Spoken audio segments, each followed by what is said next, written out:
say yes. Don't wait for your next job to do your best work. And I think if anything, sport teaches you that nothing happens overnight. It's overstated to live it, breathe it, drink it, but it's absolutely true. Anyone who tells you to follow your passion is already rich. No matter what obstacle is thrown at me, I'm gonna face it head on with a smile. I learned so much from the companies I got fired from. I started The Path more than 3 years ago to explore how leaders and changemakers build their careers. The goal was simple: understand the moments and choices that shape them. I've talked with leaders across sports, tech, business, and culture, and I've asked each of them the same question. Today, kids very often try to decide who they're going to be, but they don't. But it's like going to a department store and knowing what clothing looks good on you. You have to try a lot on. You have to see what works. There ain't no such thing as a straight line between A and B. There's nothing wrong with having an idea directionally of where you want to go. But if your idea is too narrow, you're just going to ignore it. Try not to get upended by the unexpected, because that is truly life. Be open to everything. There is learning in everything. There is as much value as learning what you don't want to do as what you want to do. But once you get in that position, prepare, commit, just soak it all up, because you've landed in a place for a reason. My entire career has been built on saying yes to things I was unsure about and figuring it out. I think an embarrassing amount of how well you do, particularly in your 20s, has to do with attitude. Do you work hard? Are you more can-do than naysaying? Do you show up on time? There's so many things that you can't control in your work life, but you can control your attitude. The more that you're seen as someone who's willing to say yes and to go do something, it means you're going to get that next call and you're going to get the next call. You keep knocking, and at some point there will be a door that's opening, and you just got to be prepared, so when you do go through that door, you can be able to maximize the opportunity. You need to put your hand up for the difficult things that others may not volunteer for and give it everything you've got. Because what's the worst that can happen? Well, you change your mind and then you go and explore something new. You're always reinventing. Don't forget where you came from, but don't you dare ever let it solely define you. Every day, look yourself in the mirror, honor 3 things you did really well yesterday. And then, what are 3 things I think I could do even better today? That's what I call the journey of excellence. Don't wait for your next job to do your best work. There was never a time where I thought the job I was doing, that somehow I was doing that as a way to some other job. If you can reframe the job to be the most important thing you could be doing at any given time. Because it makes you excel at it. And when you excel at it, you shine. You differentiate yourself and you're noticed. So I'd say whatever that job is, if you do your best, don't complain, it will lead you to the next step.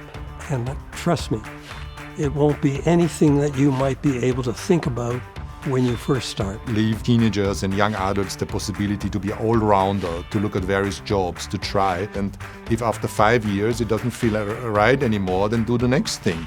We're telling our children, find your purpose, find your passion. I think that's all nonsense. Anyone who tells you to follow your passion is already rich. People mistake their hobbies for their professional career.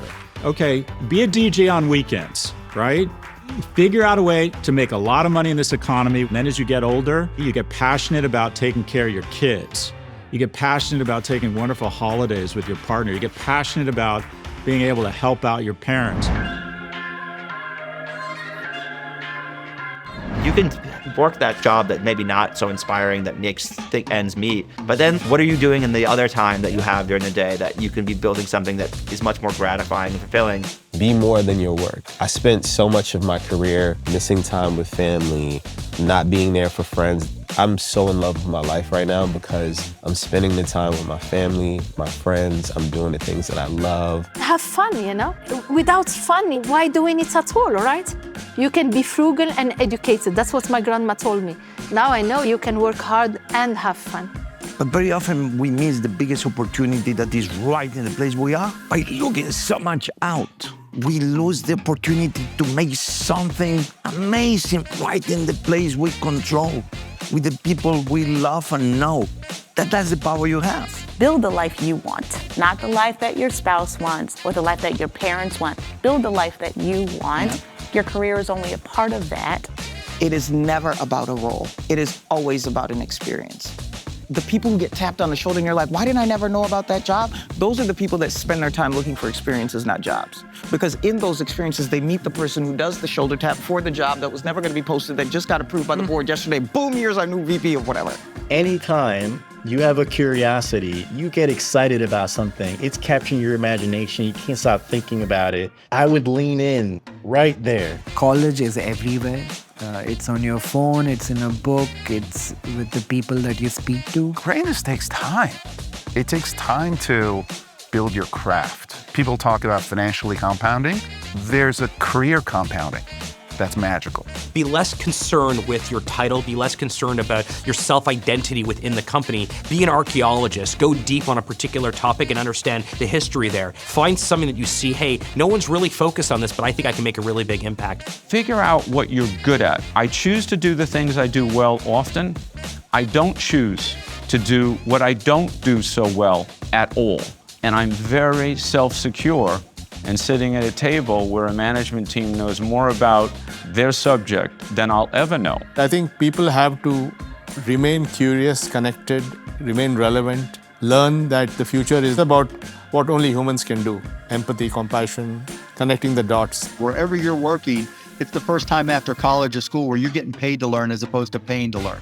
So look at it that way. I learned so much from the companies I got fired from. I actually think that I've learned more in the valleys than I have on the mountaintops. And I think I learned more and accelerated more getting through those challenging times. Here's this wave right this minute. How will I choose to ride it?